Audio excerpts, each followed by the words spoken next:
The morning sun cast long shadows across Fort Henderson as Colonel Sarah Mitchell approached the main gate. She wore simple civilian clothes, faded jeans, a plain white t-shirt, and worn sneakers. Her dark hair was pulled back in a messy ponytail, and she carried only a small backpack. To anyone watching, she looked like just another visitor trying to enter the military base. Sarah had been away for 6 months on a classified mission in Eastern Europe. The operation had been so secret that even most of the base personnel didn't know she existed. She was the commander of Shadow Unit, an elite special forces team that operated in complete secrecy. Only a handful of high-ranking officials knew about her unit's existence. As she walked toward the gate, Sarah felt the familiar weight of exhaustion that came after months of dangerous operations. Her team had successfully completed their mission, but it had cost them. 2 of her best soldiers were recovering in a military hospital in Germany. She had spent the last 3 days making sure they received the best care possible before finally returning home. The guard station at Fort Henderson was busy with the usual morning activity. Soldiers were checking IDs, inspecting vehicles, and maintaining security protocols. Sarah had been to this base many times, but always in full military uniform with all her credentials clearly visible. Today was different. She needed to keep a low profile while she debriefed with General Harrison about the mission. Private Tommy Rodriguez was having a bad morning. He had been on guard duty since 4 a.m., and his shift was supposed to end an hour ago. His replacement was late, and Rodriguez was tired and frustrated. He had enlisted 6 months ago and was still learning the ropes. The young soldier took his duties seriously, perhaps too seriously. When Sarah approached the checkpoint, Rodriguez was checking the credentials of a delivery truck driver. She waited patiently behind the truck, understanding that security procedures took time. The morning was getting warmer, and she pulled out her water bottle to take a drink. "Hey, lady," Rodriguez called out as he finished with the truck driver. "You can't just stand there. Move along if you don't have business here." Sarah looked up, surprised by his aggressive tone. She walked closer to the checkpoint window. "I need to enter the base. I have an appointment with General Harrison." Rodriguez looked her up and down with obvious skepticism. Her casual clothes, tired appearance, and lack of visible military connection made him suspicious. In his mind, she didn't look like someone who would have a meeting with the base commander. "Sure you do," he said with a smirk. "And I'm meeting with the president for lunch. Do you have any ID?" Sarah reached into her backpack and pulled out her military identification card. It was a special black card that indicated her high security clearance, but Rodriguez had never seen one like it before. The photo showed Sarah in full military dress uniform, with colonel's insignia clearly visible. Rodriguez took the card and examined it closely. The name read, Colonel Sarah J. Mitchell. But he couldn't believe this tired-looking woman in civilian clothes was really a colonel. The card looked official, but it was unlike any military ID he had seen during his short time in service. "This looks fake," he said, handing the card back to her. "Nice try, but you'll have to do better than that. Military officers don't show up looking like they just rolled out of bed." Sarah's patience was wearing thin, but she tried to remain calm. "Private, this is a legitimate military ID. Please call General Harrison's office to verify my appointment." "I'm not calling anybody for some civilian trying to sneak onto a military base," Rodriguez replied, his voice getting louder. "You need to leave now, or I'll have to call security to escort you out." Other soldiers at nearby checkpoints began to notice the commotion. Staff Sergeant Maria Santos, who was working at the next station, glanced over with curiosity. She had been at Fort Henderson for 5 years and had never seen Rodriguez get so aggressive with a visitor. "Look, Private," Sarah said, trying one more time to resolve the situation peacefully. "I understand you're doing your job, but I really do have official business here. Just make one phone call to verify who I am." Rodriguez was becoming more agitated. In his mind, this woman was trying to make him look foolish in front of his fellow soldiers. He had already decided she was lying, and her insistence only made him more determined to show his authority. "Lady, I told you to leave. Are you deaf or just stupid?" he said, stepping closer to her. "This is a secure military facility, not some tourist attraction." The insult hit Sarah like a slap. She had spent years earning respect in a male-dominated field, facing down enemy soldiers and completing missions that most people couldn't imagine. Being disrespected by this young private stirred up anger that she had learned to control during years of military service. "Private Rodriguez," Sarah said, reading his name tag, "I suggest you reconsider your attitude and your words. You're making a mistake that could have serious consequences for your career." Her calm but firm tone should have been a warning, but Rodriguez was too proud and too inexperienced to recognize it. Instead, he interpreted her words as a threat from a civilian, which made him even more defensive. "Are you threatening me?" he asked, raising his voice loud enough that soldiers throughout the area could hear. "Because if you are, that's enough reason for me to have you arrested." Staff Sergeant Santos was now paying close attention to the confrontation. Something about the woman seemed familiar, but she couldn't place where she might have seen her before. The woman carried herself with a confidence that suggested military training, despite her casual appearance. "I'm not threatening you," Sarah replied.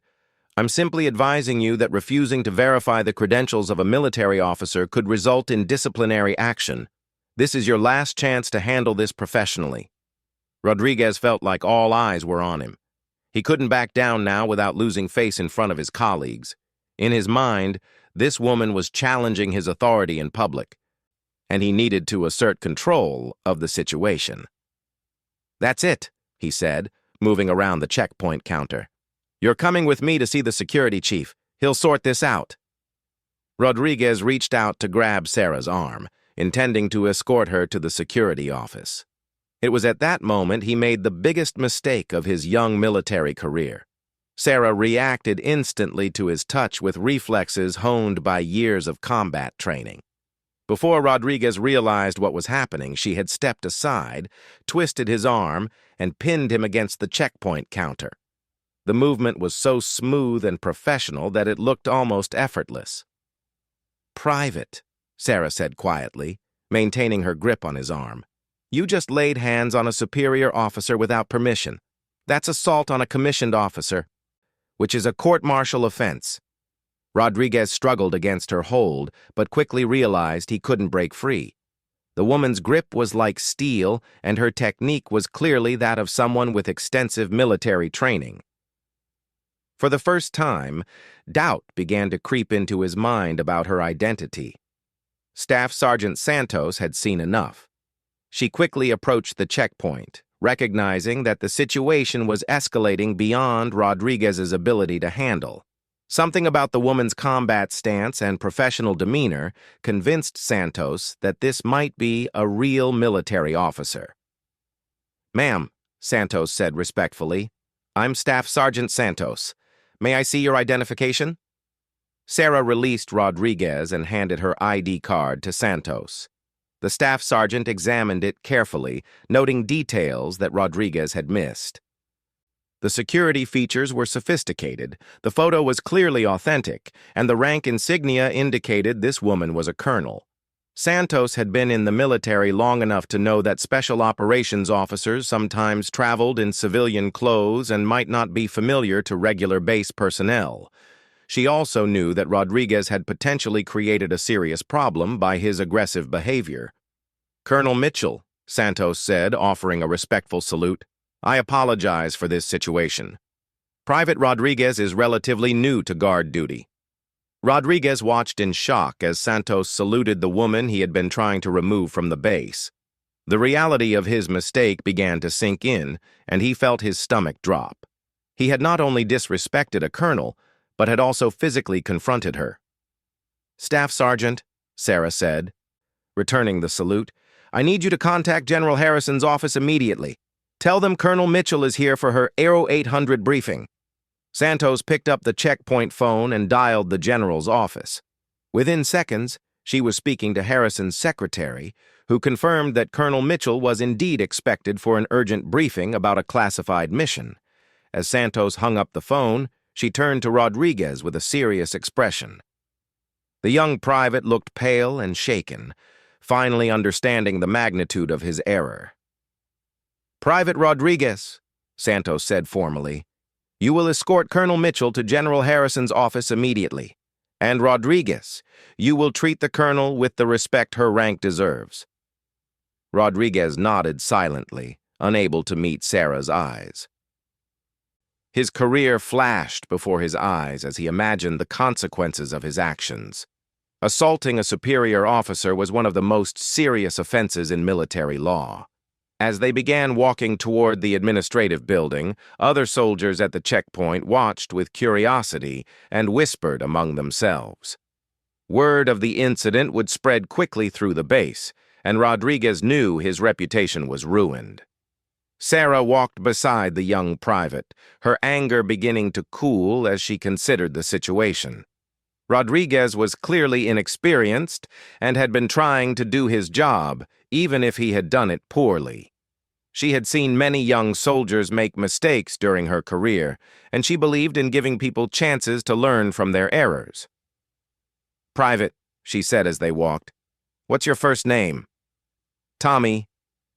"Ma'am," Rodriguez replied quietly, still staring at the ground. "How long have you been in the Army, Tommy?" 6 months, ma'am. This is my first assignment." Sarah nodded, beginning to understand.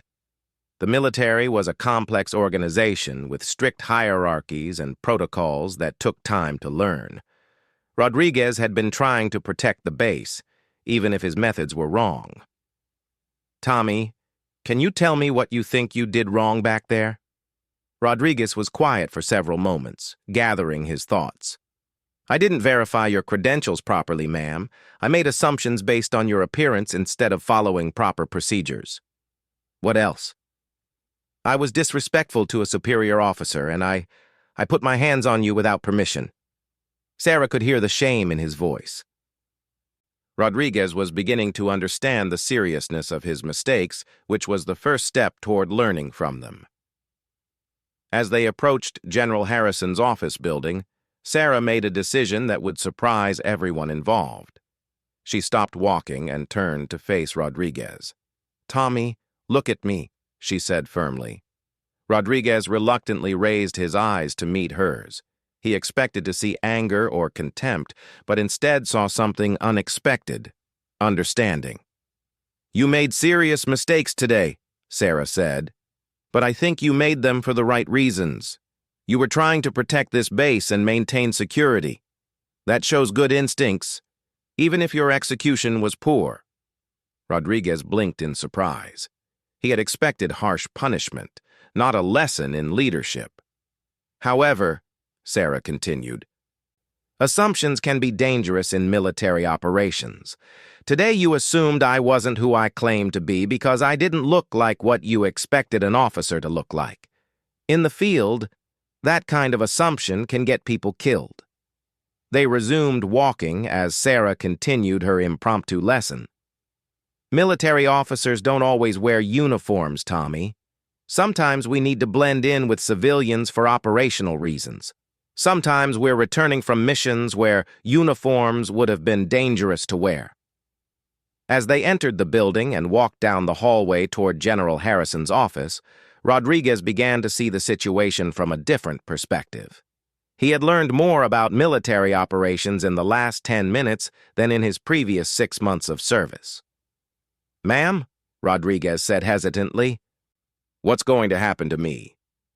Sarah paused outside the general's office door. Inside, she could hear voices discussing mission details and operational planning. She needed to focus on her debriefing, but she also had an opportunity to shape a young soldier's career. "That depends on you, Tommy," she said. "Are you willing to learn from this experience?" "Yes, ma'am. Absolutely." Sarah studied his face carefully.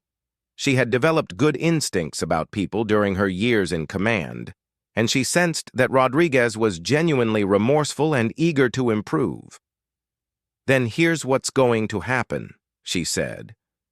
"You're going to think carefully about what occurred today and write a detailed report about your mistakes and what you learned. You're going to research proper procedures for verifying military credentials. And you're going to apologize to Staff Sergeant Santos for creating a difficult situation that she had to resolve." Rodriguez nodded eagerly, relieved that she wasn't immediately recommending court-martial proceedings. "Furthermore," Sarah continued, "you're going to use this experience to become a better soldier. When you encounter situations you don't understand, you're going to ask questions and verify information instead of making assumptions."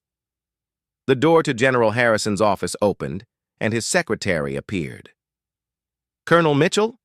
The general is ready to see you now." Sarah turned back to Rodriguez one final time. "Tommy, everyone makes mistakes. What separates good soldiers from poor ones is how they respond to those mistakes. Show me that you can learn and grow from this experience." With that, she entered the general's office, leaving Rodriguez standing in the hallway with a new understanding of leadership, respect, and military professionalism. The young private had learned more about being a soldier in one morning than he had in months of training. As he walked back to his post, Rodriguez knew that this day would change his entire approach to military service. The colonel had shown him that true leadership meant teaching and guiding others, even when they made serious mistakes. The incident at the gate was over, but its consequences were just beginning to unfold throughout Fort Henderson. General Robert Harrison stood as Colonel Sarah Mitchell entered his office. The two had known each other for 15 years, since Sarah was a young lieutenant fresh from special operations training. Harrison had watched her rise through the ranks, earning respect through dangerous missions that most soldiers never knew existed. "Sarah," he said, extending his hand. "Good to see you back in one piece. I heard about the incident at the gate." Sarah shook his hand firmly. "Word travels fast around here. Staff Sergeant Santos called ahead. She wanted to make sure Private Rodriguez didn't create any more problems." Harrison gestured to a chair across from his desk. "She also mentioned that you handled the situation with unusual restraint." "The kid was doing his job even if he did it poorly," Sarah replied, settling into the chair. "He just needs better training and guidance." Harrison nodded approvingly. This was why Sarah was such an effective leader. She could see potential even in difficult situations. "We'll discuss Rodriguez later. Right now, I need to hear about Operation Ghost Trail." For the next hour, Sarah briefed Harrison on her unit's mission in Eastern Europe. Shadow Unit had been tasked with locating and neutralizing a terrorist cell that had been planning attacks on American embassies. The mission had required months of careful infiltration and intelligence gathering. "The cell was larger than we initially thought," Sarah explained, pulling out a folder containing photos and documents. "They had connections to 3 different countries and access to sophisticated weapons. We managed to prevent 4 planned attacks, but it cost us." Harrison reviewed the mission files, noting the exceptional success rate despite the challenges. "Your report mentions casualties." Sarah's expression grew somber. "Sergeant Chen took shrapnel from an IED. He'll recover, but it'll be months of physical therapy. Corporal Williams was hit by sniper fire during our extraction. He's stable, but he lost partial use of his left arm." "Both soldiers knew the risks when they volunteered for Shadow Unit," Harrison said gently. "Their sacrifice prevented dozens of civilian deaths." "That doesn't make it easier to see your people get hurt," Sarah replied. "Chen has a wife and 2 kids. Williams was engaged to be married next month." Harrison had seen this before with special operations commanders.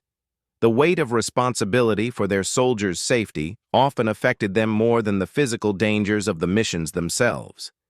It was part of what made Sarah such an effective leader. She genuinely cared about every person under her command. "The mission was a complete success, Sarah. The terrorist threat has been eliminated and American lives have been saved. You and your team should be proud. Sarah nodded, accepting the praise but still feeling the burden of her wounded soldiers. What's next for Shadow Unit? Rest and recovery, Harrison said firmly. Your unit has been operational continuously for 18 months. You've completed 7 major missions during that time. Even elite soldiers need downtime. For how long? 6 months minimum. I want you and your remaining team members to take leave, undergo medical evaluations, and participate in updated training programs. When you return to active duty, there will be new challenges waiting. Sarah appreciated the break, but she also knew that staying idle wasn't in her nature. What about recruitment? We lost 2 people.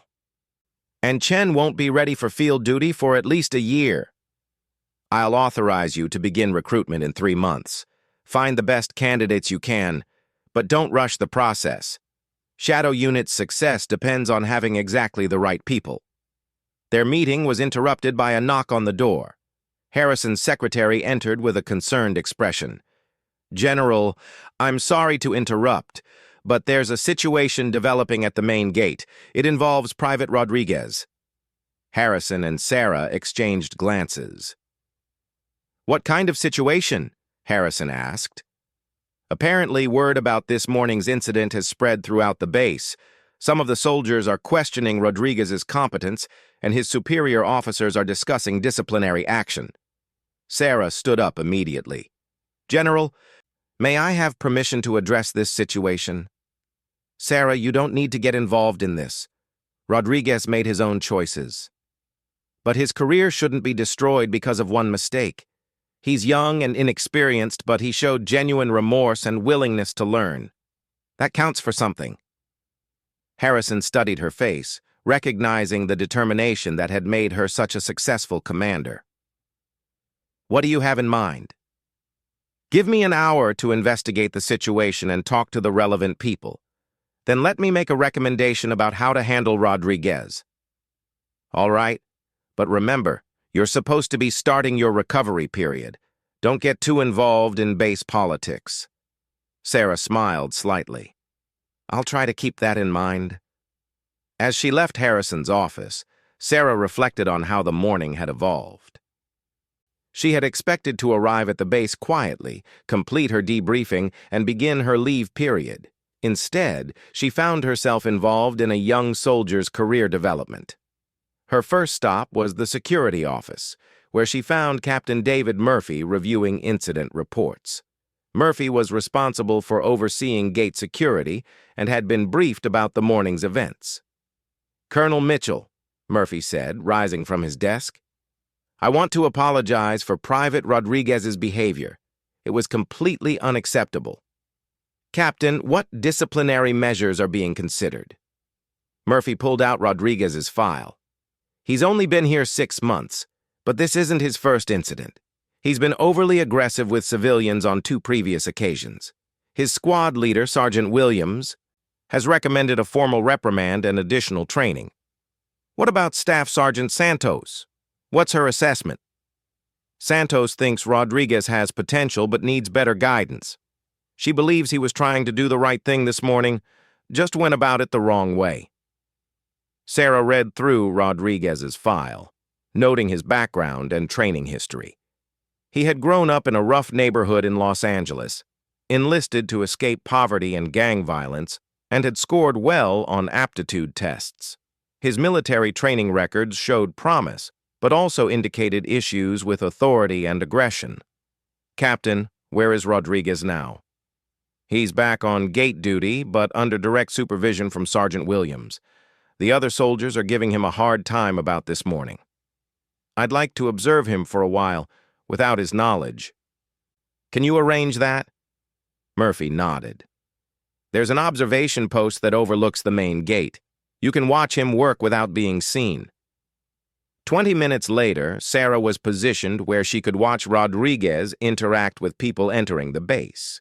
She observed him for over an hour, noting how he checked credentials, communicated with visitors, and followed security protocols. What she saw confirmed her initial impression. Rodriguez was thorough and professional in his duties, but he lacked confidence and seemed nervous around other soldiers. When his colleagues made comments about the morning incident, she could see him struggling to maintain his composure.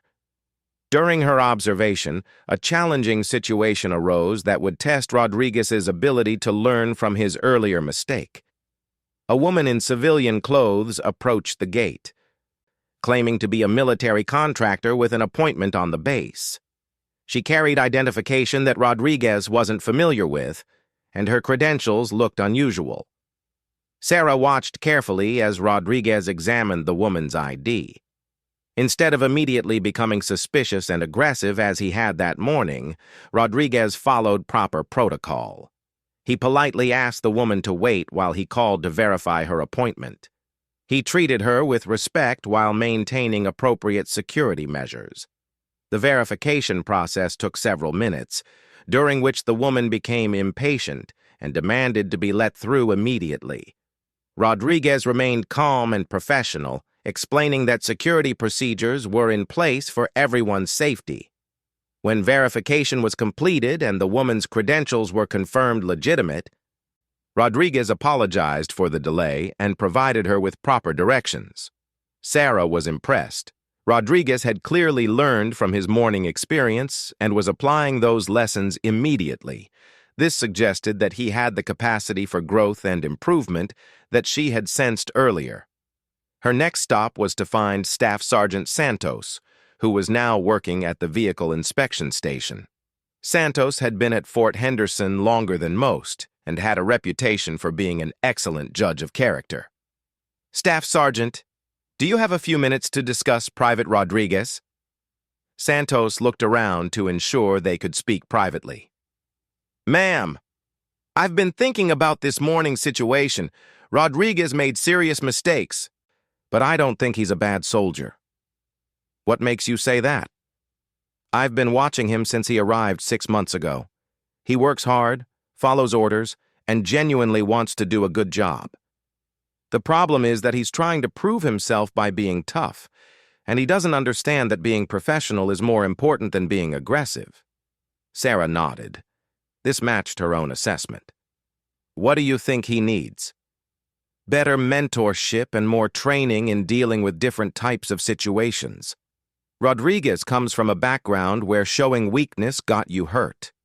He needs to learn that asking questions and following procedures isn't weakness.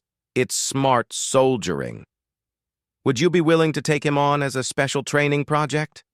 Santos considered this carefully. "If you think he's worth the effort, ma'am, I'd be willing to work with him, but he'd need to commit to really changing his approach." Sarah spent the rest of the afternoon interviewing other soldiers who had worked with Rodriguez. The picture that emerged was consistent: a young man with potential who needed guidance and experience to become an effective soldier. That evening, Sarah requested a private meeting with Rodriguez. They met in a small conference room in the administrative building, away from the curious eyes and ears of other soldiers. Rodriguez entered the room nervously, still uncertain about his future. He had spent the day wondering if he would face court-martial, demotion, or discharge from the military. "Sit down, Tommy," Sarah said, her tone more relaxed than it had been that morning. "I've spent the day investigating your situation and talking to people who know you." Rodriguez sat rigidly at attention, waiting for his fate to be decided. "I observed you at the gate this afternoon," Sarah continued. "I saw how you handled the situation with the contractor. You followed proper procedures, remained professional under pressure, and completed your duties effectively. That tells me you learned from this morning's experience." Rodriguez looked up in surprise. "You were watching me, ma'am?" "I wanted to see if you could apply what happened this morning to new situations. You did well." For the first time since the morning incident, Rodriguez allowed himself to hope that his career might survive his mistake. "Tommy, I've made a decision about your situation. There will be consequences for your actions this morning, but they won't end your military career if you're willing to work for improvement." Rodriguez nodded eagerly. "I'll do whatever it takes, ma'am." Here's what's going to happen. You'll receive a formal counseling session about your behavior, which will go in your record. You'll also participate in additional training on military protocols and customs. Staff Sergeant Santos has agreed to mentor you personally, which means you'll be held to higher standards than other soldiers. I understand, ma'am. Furthermore, you'll write a detailed analysis of what happened today and present it to your unit. You'll explain your mistakes and what you learned from them. This will help other soldiers avoid similar problems. Rodriguez was quiet for a moment, processing the requirements. Ma'am, why are you giving me this chance? I disrespected you and made serious mistakes. Sarah leaned back in her chair, considering how to answer. Tommy, everyone makes mistakes in their career. I've made plenty of my own. What matters is what you do after you make those mistakes. She paused, thinking about her own early days in the military. When I was a young lieutenant, I made a decision during a training exercise that put my entire squad in danger. My commanding officer could have ended my career right there. Instead, he made me analyze my mistake, learn from it, and become a better officer. That experience shaped how I approach leadership. What happened during the exercise, ma'am? I ignored intelligence reports because I thought I knew better than more experienced soldiers. My overconfidence nearly got people hurt. Sound familiar? Rodriguez understood the parallel immediately. Yes, ma'am. I thought I knew better than to verify your credentials because of how you looked. Exactly. The difference between good soldiers and poor ones isn't that good soldiers never make mistakes. It's that they learn from their mistakes and don't repeat them. Sarah stood up, indicating that the meeting was concluding. Tommy, you have an opportunity to turn this experience into something positive. You can become the kind of soldier who helps others avoid the same mistakes you made. But that choice is up to you. Rodriguez stood and saluted properly. I won't let you down, ma'am. Thank you for giving me this chance. As Rodriguez left the conference room, Sarah reflected on the day's events. She had come to Fort Henderson for a simple debriefing and found herself involved in shaping a young soldier's future. It reminded her why she had chosen military service in the first place, the opportunity to make a positive difference in people's lives. Later that evening, Sarah called General Harrison to report her recommendations regarding Rodriguez. Harrison listened carefully to her assessment and agreed to implement her suggested course of action. You didn't have to get involved in this situation, Sarah, Harrison said. Why did you? Because that young man reminded me of myself at his age, eager to prove myself, but lacking the experience to do it well. Everyone deserves a chance to learn and grow. That's why your soldiers are so loyal to you. You see potential where others see problems. As Sarah hung up the phone, she thought about her own soldiers recovering in the hospital in Germany. Leadership meant taking care of people, whether they were elite special forces operatives or nervous young privates making their first mistakes. The incident at the gate had started as a simple misunderstanding, but it had evolved into something much more significant. An opportunity to demonstrate that real strength came from helping others become better, not from punishing them for their failures. Tomorrow would bring new challenges and new opportunities to make a positive impact. For now, Sarah was content knowing that one young soldier's career had been saved, and that he would have the chance to become the kind of leader who would someday help others in their time of need. 3 months had passed since the incident at Fort Henderson's main gate.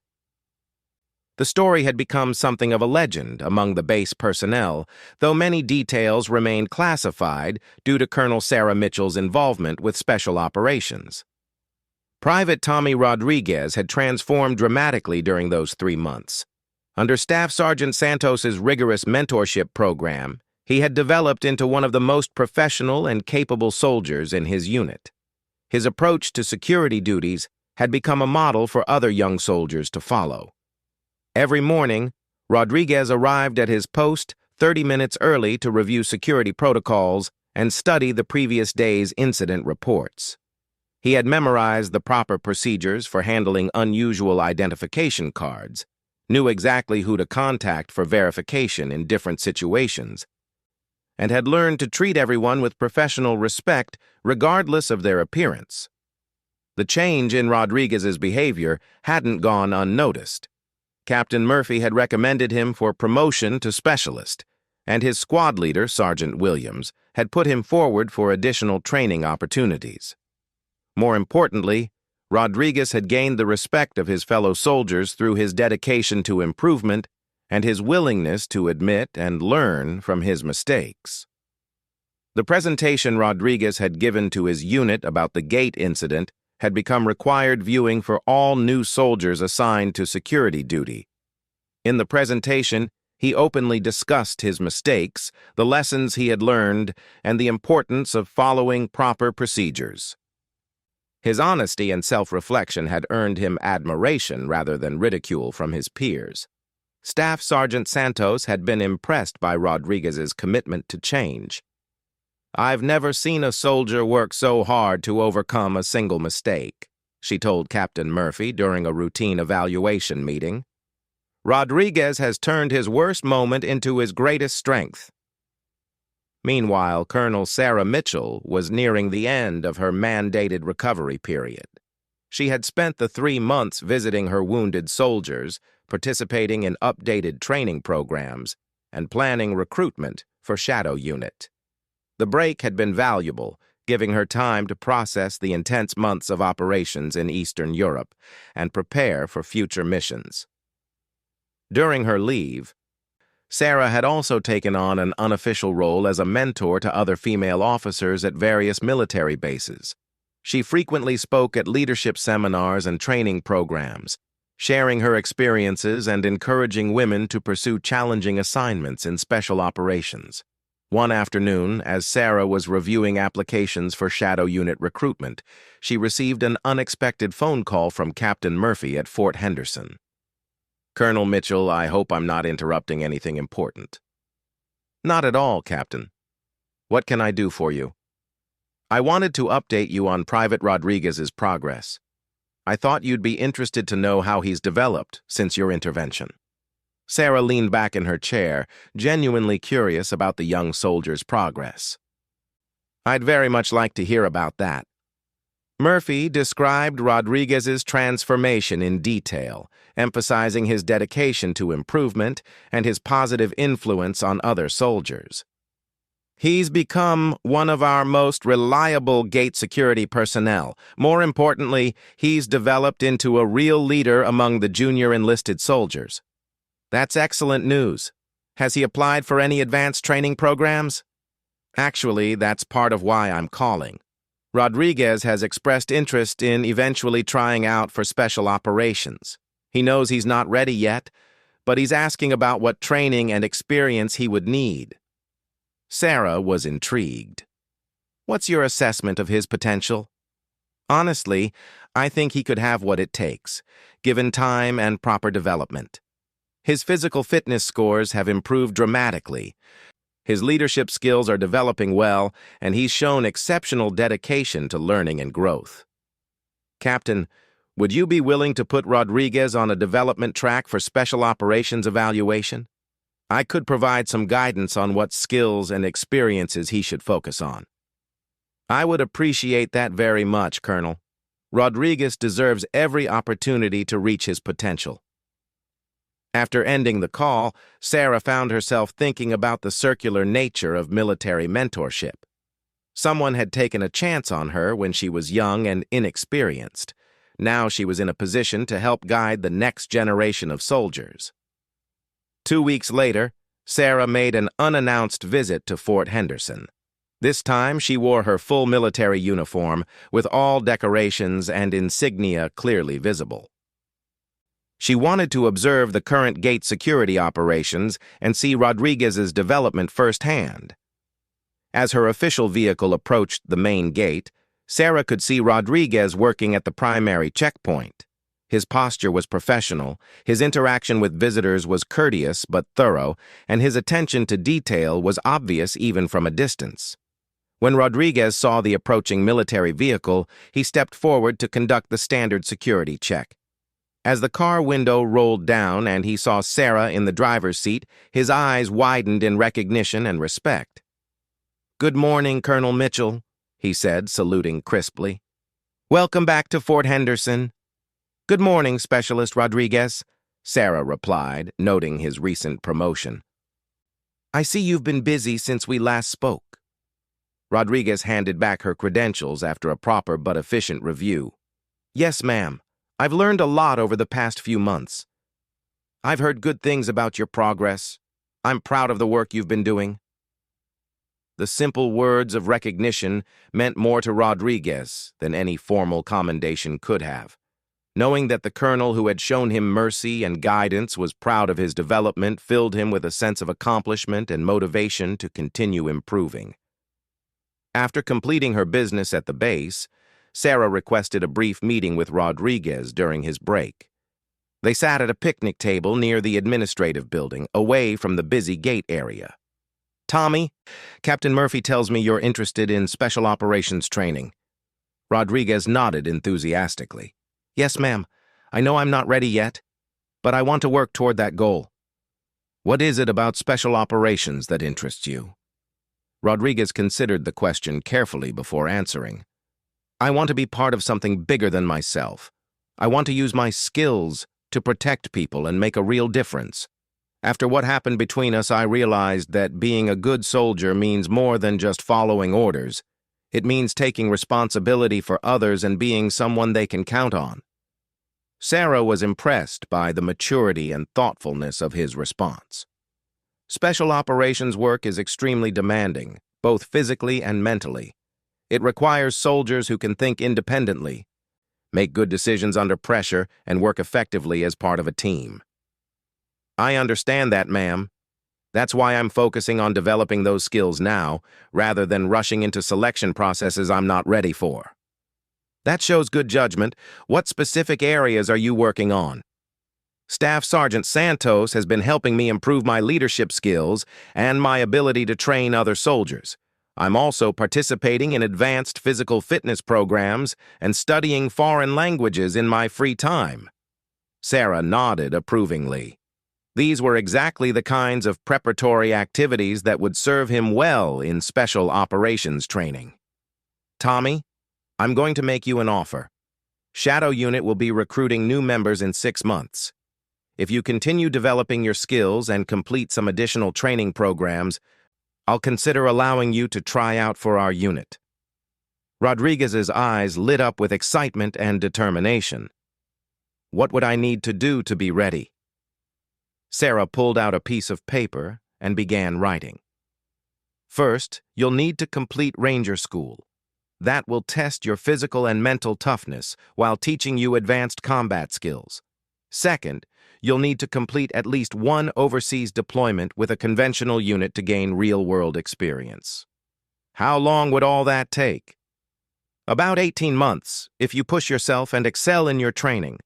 It won't be easy, but if you're serious about special operations, you need to prove you can handle increasingly difficult challenges." Rodriguez studied the list Sarah had given him, already planning how he would approach each requirement. "Colonel, why are you giving me this opportunity?" Sarah smiled, remembering her conversation with General Harrison months earlier. "Because you've proven that you can learn from your mistakes and grow from them. That's exactly the kind of person we need in special operations." As their meeting concluded, Sarah reflected on how much both of their lives had changed since that morning at the gate. What had started as a conflict caused by misunderstanding and inexperience had evolved into a mentorship relationship that could shape both of their futures. Rodriguez returned to his duties that afternoon with renewed energy and purpose. He now had a clear path toward his goal of joining Special Operations and the personal endorsement of one of the military's most respected Special Forces commanders. Over the following months, Rodriguez threw himself into his preparation with the same dedication he had shown in rebuilding his reputation after the gate incident. He maintained excellent performance in his regular duties, while also preparing for Ranger School and volunteering for additional responsibilities. Staff Sergeant Santos continued to mentor Rodriguez, but now their relationship focused on preparing him for the challenges of special operations training. Santos had never been through special operations training herself, but her experience and wisdom helped Rodriguez develop the mental toughness and leadership skills he would need. A year later, Rodriguez successfully completed Ranger School, finishing in the top 10% of his class. His performance during the grueling training had impressed his instructors and fellow students. He had demonstrated exactly the kind of growth and potential that Sarah had recognized during their first meeting. Following Ranger School, Rodriguez was assigned to an airborne infantry unit preparing for deployment to Africa.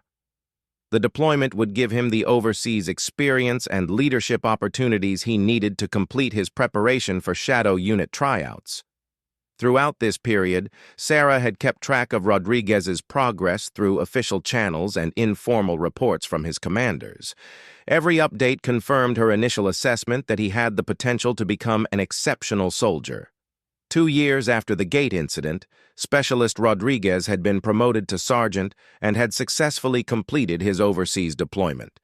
He had led combat patrols, trained local military forces, and earned commendations for his leadership and tactical skills. When Shadow Unit announced its recruitment cycle, Rodriguez was among the first to submit his application. His record now showed a pattern of continuous improvement, exceptional performance under pressure, and strong leadership abilities. The selection process for Shadow Unit was notoriously difficult, with less than 5% of applicants successfully completing the training. Candidates faced weeks of physical and mental challenges designed to identify soldiers who could perform effectively in the most demanding circumstances. Rodriguez approached the selection process with the same methodical preparation and determination that had characterized his development since the gate incident. He had spent 2 years preparing for this opportunity, and he was determined not to waste it. During the selection process, Rodriguez's ability to learn from mistakes and adapt to new situations proved to be one of his greatest strengths. When faced with unfamiliar challenges, he applied the lessons he had learned about asking questions, following procedures, and treating others with respect. Sarah observed portions of the selection process, but made sure not to show any favoritism toward Rodriguez. He would succeed or fail based on his own merits, not on their previous relationship. On the final day of selection, Rodriguez was among only 3 candidates who had successfully completed all phases of testing. His scores placed him second overall among all applicants, demonstrating that his potential had been fully realized through hard work and dedication. When Sarah officially welcomed him to Shadow Unit, Rodriguez felt a profound sense of completion. The journey from the nervous private, who had made a terrible mistake at the gate, to an elite Special Forces operator had taken 2 years of constant effort and growth. "Sergeant Rodriguez," Sarah said during his first team meeting, "you've earned your place here through exceptional dedication and performance. Now the real work begins." Rodriguez understood that joining Shadow Unit was not the end of his journey, but the beginning of a new and more challenging phase. He would be operating at the highest levels of military service, taking on missions that required the ultimate in skill, courage, and judgment. As he looked around the room at his new teammates, Rodriguez thought about the path that had brought him to this moment. A single mistake at a military gate had led to a conversation that changed his entire life trajectory. The colonel who could have ended his career had instead become his guide toward achieving his highest potential. The story that had begun with conflict and misunderstanding had evolved into one of mentorship, growth, and achievement. Both Sarah and Rodriguez had learned important lessons about leadership, potential, and the power of giving people second chances to prove themselves. Years later, when Rodriguez had become a team leader himself and was mentoring younger soldiers, he would often tell the story of his first encounter with Colonel Mitchell. He would emphasize how a moment of failure had become the foundation for everything he accomplished afterward. The legend of the incident at Fort Henderson's gate lived on, but it had evolved from a cautionary tale about making assumptions into an inspiring story about how great leaders create other great leaders by seeing potential where others see only problems. Sarah continued to command Shadow Unit for many more years, leading successful missions around the world and developing the next generation of special operations leaders. Among her many accomplishments, she remained most proud of the young soldiers whose careers she had helped shape and guide. The morning when a nervous private had pushed her at the gate had seemed like an unfortunate incident at the time. Instead, it had become the beginning of one of her most rewarding mentorship relationships and a reminder that the greatest victories often came not from combat operations, but from helping others discover and reach their full potential. In the end, both Sarah and Rodriguez had learned that true strength lay not in avoiding mistakes, but in how they chose to respond to them and help others grow from similar experiences.